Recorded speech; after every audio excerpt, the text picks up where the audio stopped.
Selamat pagi anak-anak. Baik, hari ini kita akan mempelajari tema 7 peristiwa dalam kehidupan, subtema 2 peristiwa seputar proklamasi kemerdekaan.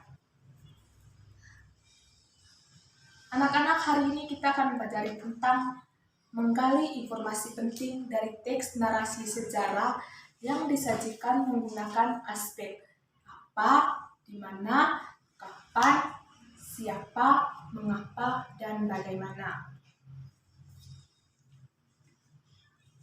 Nah, anak-anak, teks narasi sejarah atau teks narasi merupakan teks yang berisi tentang peristiwa sejarah yang terjadi pada masa lampau. Disajikan berdasarkan fakta yang terjadi dalam bentuk urutan cerita. Untuk menggali informasi penting, kita harus tahu penggunaan kata tanya. Nah, penggunaan kata tanya antara lain sebagai berikut. Yang pertama, kata tanya apa digunakan untuk menanyakan benda atau sesuatu, keadaan atau perbuatan. Yang kedua, kata tanya siapa. Kata tanya siapa digunakan untuk menanyakan orang atau pihak yang terlibat. Yang ketiga, kata tanya kapan. Kata tanya kapan digunakan untuk menanyakan waktu terjadinya suatu peristiwa. Yang keempat, kata tanya di mana. Kata tanya di mana digunakan untuk menanyakan tempat berlangsungnya suatu peristiwa atau kejadian. Yang kelima, kata tanya mengapa. Kata tanya mengapa digunakan untuk menanyakan sebab atau alasan terjadinya suatu peristiwa. Yang keenam, kata tanya bagaimana. Kata tanya bagaimana digunakan untuk menanyakan keadaan atau kejadian tentang suatu hal atau proses pengerjaan sesuatu. Nah, anak-anak, pada zaman dahulu bangsa Indonesia pernah dijajah oleh bangsa-bangsa Barat atau bangsa-bangsa Eropa. Adapun tujuan mereka menjajah Indonesia yaitu ingin merebut kekayaan yang ada di Indonesia. Anak-anak, yang dilakukan bangsa Indonesia untuk memperoleh kemerdekaan atau melawan penjajah yaitu dengan berperang melawan penjajah. Karena kemerdekaan negara Republik Indonesia didapatkan dengan cara yang tidak mudah, sehingga kali ini Indonesia telah merdeka. Banyak hal yang harus kita lakukan sebagai generasi penerus untuk mengisi dan membangun bangsa Indonesia. Sebagai warga negara Indonesia, kita memiliki kewajiban untuk mengisi kemerdekaan dengan kegiatan-kegiatan yang positif sesuai dengan peran kita masing-masing dalam masyarakat. Nah, peran kita sebagai seorang pelajar yaitu kita harus rajin belajar. Karena dengan kalian rajin belajar, kita akan menjadi generasi penerus yang baik untuk mengisi kemerdekaan dalam rangka membangun bangsa Indonesia. Setiap warga negara Indonesia berkewajiban untuk mengisi kemerdekaan dengan segala bentuk kegiatan-kegiatan yang ada.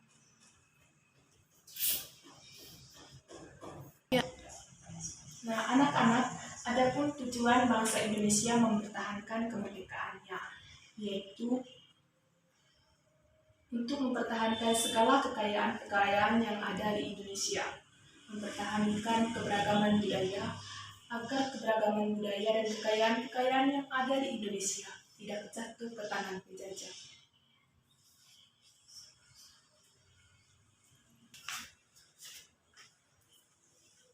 Anak-anak, Indonesia merupakan negara yang kaya akan kebudayaan.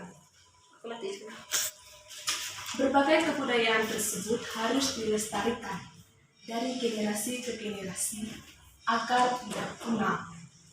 Karena kalau Bukan kita yang melestarikannya musik lagi. Adapun cara-cara yang harus kita lakukan dalam melestarikan kebudayaan.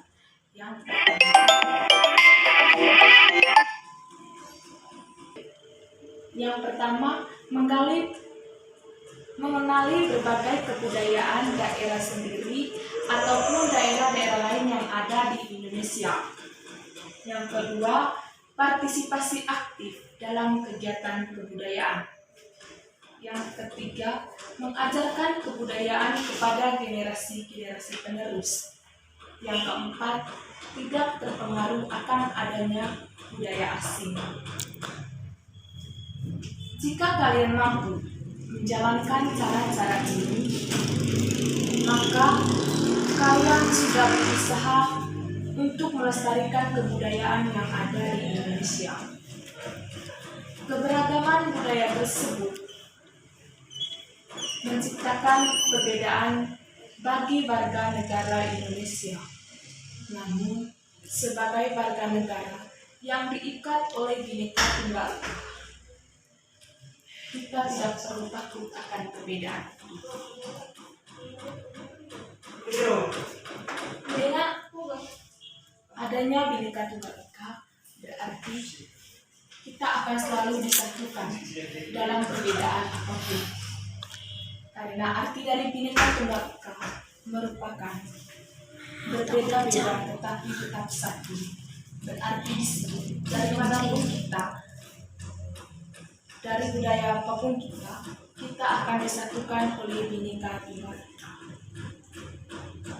Cara-cara untuk menerapkan Bhinneka Tunggal Ika dalam kehidupan sehari-hari yaitu yang pertama, menghormati teman, yang kedua, menghargai teman, yang ketiga, bergaul dengan semua teman tanpa terkecuali, yang keempat, saling membantu satu sama lain. Karena kita adalah makhluk sosial yang tidak bisa hidup tanpa bantuan orang lain, maka kita pasti membutuhkan bantuan orang lain. Begitu pula sebaliknya, orang lain pasti membutuhkan bantuan kita. Nah, adapun unsur-unsur budaya, yang pertama, religi atau kepercayaan. Religi atau kepercayaan di sini itu termasuk agama. Di Indonesia ada beberapa agama yang dianut oleh warga negara Indonesia. Yang kedua, mata pencaharian. Yang ketiga, teknologi dan peralatan. Nah, teknologi dan peralatan di sini merupakan kepandaian seseorang dalam melakukan sesuatu untuk memenuhi tujuan hidupnya atau memenuhi kebutuhan hidupnya. Yang keempat, kesenian yang menjadi ciri khasnya. Yang kelima, pengetahuan. Dan yang terakhir, bahasa. Nah, anak-anak, demikianlah materi kita untuk saat ini.